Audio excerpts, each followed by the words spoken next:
दो ऐसे विषय हैं जिसको लेकर के आप लोगों से वार्तालाप हो रही है। पहला विषय तो है जो ज्वलंत मुद्दा है। कल रोहतक के अंदर शाम को आपने भी घटना सुनी होगी कि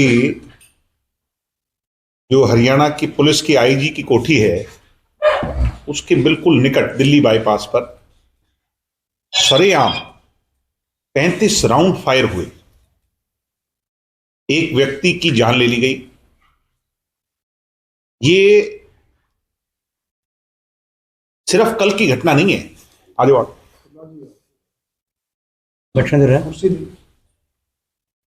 ये कल की सिर्फ घटना नहीं है, ये असल मायने में आज के हरियाणा के हालात बन गए हैं। कोई ऐसा दिन नहीं जा रहा जिस दिन लूटपाट, डकैती, चोरी, मर्डर यानी कानून व्यवस्था नाम की तो नायब सिंह सैनी के राज में कुछ चीज बची नहीं। जिस प्रांत के अंदर खुलेआम लोग मर्डर कर करके सड़कों पर आईजी की कोठी के सामने चले जाएं, जहां 100 पुलिस कर्मी जो है ऑन ड्यूटी सड़कों पर खड़े रहते हैं और उन लोगों को पकड़ा ना जाए, तो आप प्रदेश की यथास्थिति और आज के हालात को जान सकते हैं।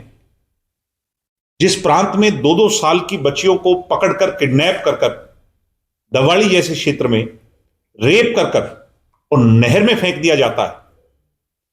मनीषा हत्याकांड जो आपके यहां घटित हुआ, आज तक उसका सच सामने नहीं आ पाया कि वो मर्डर था या सुसाइड का मामला था। आज ये बहुत चिंताजनक बात है और ये चिंता चिता में बदल रही है, और इसका अगर कोई जिम्मेवार है तो नायब सिंह सैनी है और कोई जिम्मेवार नहीं है। मुख्यमंत्री होम मिनिस्टर हैं और police Belgaum out of control है। ब्यूरोक्रेसी मुख्यमंत्री के हाथों से पूरी तरह से कोलैप्स कर चुकी है। आज हरियाणा का सबसे ज्वलंत मुद्दा है गुंडागर्दी, और गुंडागर्दी पर इनका कोई नियंत्रण नहीं है। अगर इसी हिसाब प्रदेश चलता रहा तो हमारा प्रदेश बर्बादी की ओर है।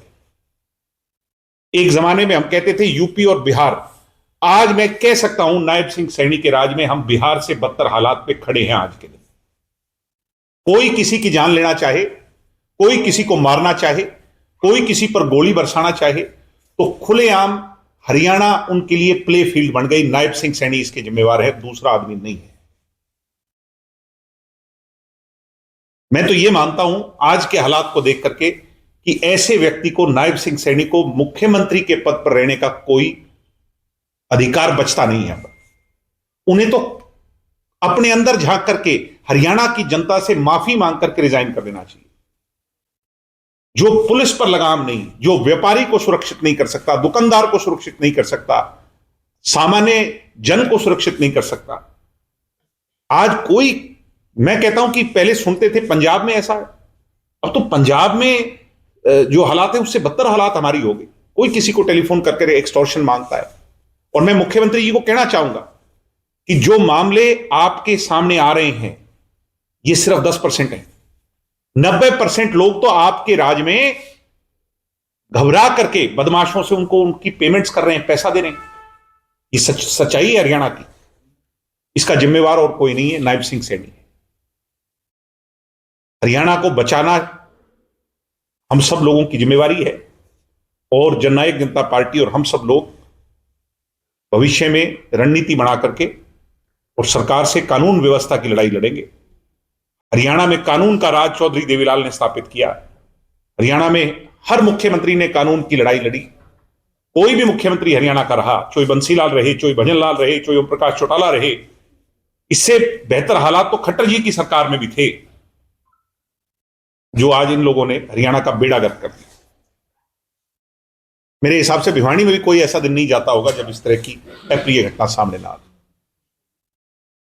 दूसरा विषय जिस कार्य के लिए हम सब लगे हुए हैं, और डॉक्टर अजय सिंह चौटाला जी का तो सैक्रिफाइस, उनका संघर्ष भिवानी से जुड़ा रहा है। ये उनकी कर्म सतली रही है। उनके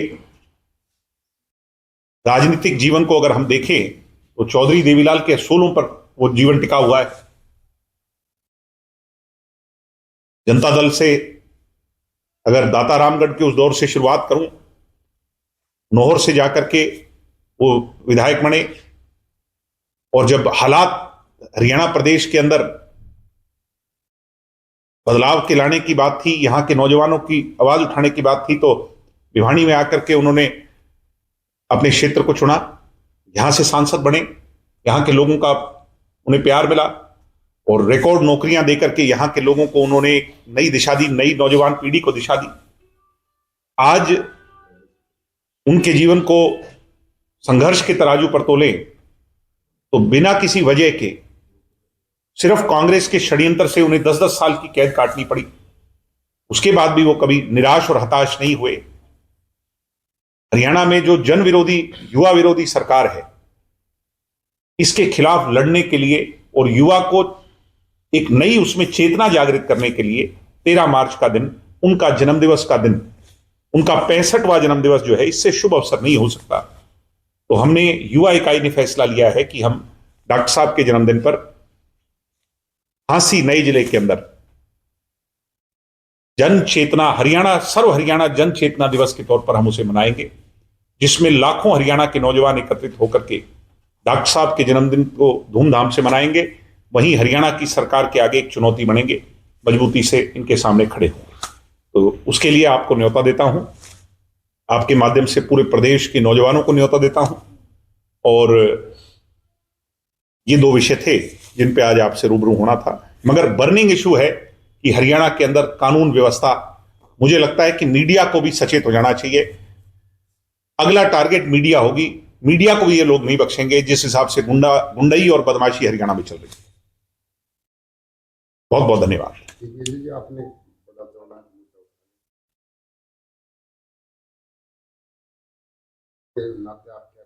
कि बहुत जल्द पार्टी ये निर्णय लेगी और पार्टी की लीडरशिप का जो भी फैसला होगा, अगर हमें सड़कों पर उतर करके इस विषय पर लड़ाई लड़नी पड़ी, जैसा हमने वृद्धावस्था पेंशन को लेकर के आवाज उठाई और सरकार रोल बैक हुई, वैसे ही इस विषय को लेकर के भी हम चुप बैठने वाले नहीं हैं और नायब सिंह सैनी की कुर्सी को हिला करके दम लेंगे। अगर ये लोग नहीं संभले अभी भी, तो इनकी बदौलत हमारा हरियाणा बर्बाद हो जाएगा। और हरियाणा को बचाने के लिए हम कोई भी कदम उठा सकते हैं, हरियाणा की आने वाली नस्ल को बचाने के लिए हम कोई भी कदम उठा सकते हैं। हम इसे गैंगलैंड नहीं बनने देंगे, क्राइम हब नहीं बनने देंगे। नायब सिंह सैनी को आज आत्मचिंतन करने की आवश्यकता है as a home minister Haryana की, कि क्या उनका पुलिस पर कोई कंट्रोल बचा है या नहीं बचा है। अगर नहीं बचा है तो he should resign, he must resign. के लोग तो मुगालते में जीने वाले लोग हैं, दे आर ऑलरेडी टायर्ड और रिटायर्ड माइंडसेट के लोग हैं। वो तो शायद कल को ये प्रिडिक्ट भी कर सकते हैं कि अगर इनेलो नहीं होती तो देश गुलाम हो जाता। ये तो मेरे हिसाब से व्यवस्था ही इनेलो के हिसाब से चल रही है, फिर तो दुनिया हिसाब इनेलो के हिसाब से चल रही है। ऐसा नहीं है, मुगालते से निकलिए। और इन जो आज के हालात हैं, आपका दायित्व है कि आप लड़ाई लड़ो, हमारा भी दायित्व है, कांग्रेस पार्टी का भी दायित्व है। क्रेडिट वॉर में मत जाओ कि मैंने ये कर दिया, इस मैंने तो पहले मारा था और ये मैं ही भविष्य में उनको ले बैठे। कांग्रेस पार्टी के द्वारा भी जिला स्तर पर प्रोटेस्ट किया जा रहा है। हाँ, तो कांग्रेस को हरियाणा प्रदेश की जनता ने 30 से ज्यादा विधायक जिता करके दिए। आज हमारे से भी पहले ड्यूटी अगर किसी की है तो उनकी है। हम तो अपनी नैतिक जिम्मेवारी को निभा रहे हैं। कांग्रेस का तो दायित्व है कि कांग्रेस विधानसभा से लेकर सड़कों तक लड़ाई करे। मान सकते हैं जेजेपी भी जिला स्तर पर जो मुद्दे हैं लोगों को उठाने का काम करेगी, प्रोटेस्ट करेगी। आज हरियाणा को बचाना है और कानून व्यवस्था का राज लाना है। आप किसी व्यापारी के पास चले जाओ शहर में, भिवानी में, इतना असहज महसूस आज तक हरियाणा में व्यापारी ने नहीं किया होगा जितना आज महसूस कर रहा है, क्योंकि गुंडाई इतनी ज्यादा बढ़ी। नहीं, ऐसे लोगों से क्या उम्मीद करें जिनके हाथ में ही कुछ नहीं, जिनका ब्यूरोक्रेसी। ये तो मुझे लगता है कि नायब सिंह सैनी बजट पेश नहीं करेंगे, वो तो सिर्फ और सिर्फ वहां जाकर के खड़े होकर के जो ब्यूरोक्रेसी ने लिखा है उसको पढ़ेंगे। हमारी सरकार दिल्ली से चल रही है, हमारी सरकार हरियाणा से चल ही नहीं रही। मुख्यमंत्री हरियाणा में है ही नहीं। विधायक दल की भी आज बैठक बुलाई गई। हाँ, तो मैं कहता रहा हूं, वो तो सिर्फ और सिर्फ खाना पूर्ति है। बीजेपी के अंदर विधायक दल की बैठक खाना पूर्ति है, इनकी कोई सुनता ही नहीं। अनिल विज को एक एसपी धमका सकती है, तो अब हालात, यानी एक एसपी ने अनिल विज को लताड़ दिया, जो कि सीनियर मोस्ट बीजेपी का लीडर है। कुछ लोग वहां पे कैथल में कह रहे हैं कि नहीं, एसपी गलत नहीं थी। मैं नहीं कह रहा कि गलत थी या सही थी। प्रोटोकॉल के अंदर रह करके हैसियत अनुरूप जो है आदमी को उसका वो होना चाहिए। आप अगर आपका मंत्री कह रहा है तो आप उसके ऑर्डर को फॉलो करोगे कि नहीं? वो कॉन्स्टिट्यूशन की शपथ लेकर के बना है। आप तो सिर्फ और सिर्फ आईपीएस हैं। फिर मैंने देखा कि वो एसपी ने उनको धमका दिया। अक्सर देखा जाता है यानी नहीं, अक्सर देखने की बात नहीं है। गलत या सही का फैसला बाद में होता, मगर एक ऑर्डर को फॉलो करना, एक मंत्री के ऑर्डर को जब नहीं मानने को तैयार, तो फिर एमएलए की तो हैसियत ही क्या है? जो आप विधायक दल की बैठक की बात कर रहे हो, उसकी तो कोई हैसियत ही नहीं बची।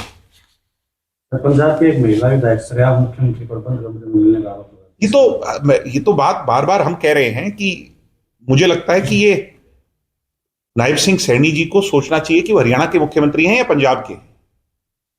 वो हरियाणा से ज्यादा समय पंजाब में है, तो यहां का पद छोड़ करके किसी और को दे देना चाहिए।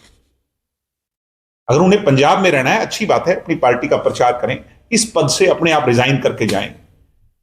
मुझे लगता ही नहीं कि वो हरियाणा की उनको कोई चिंता है। ट्रेड डील को सब किस तरह से देख रहे हैं? जो ट्रेड डील, इसका जो लॉन्ग टर्म इंपैक्ट है वो देश के साधारण किसान पर पड़ेगा।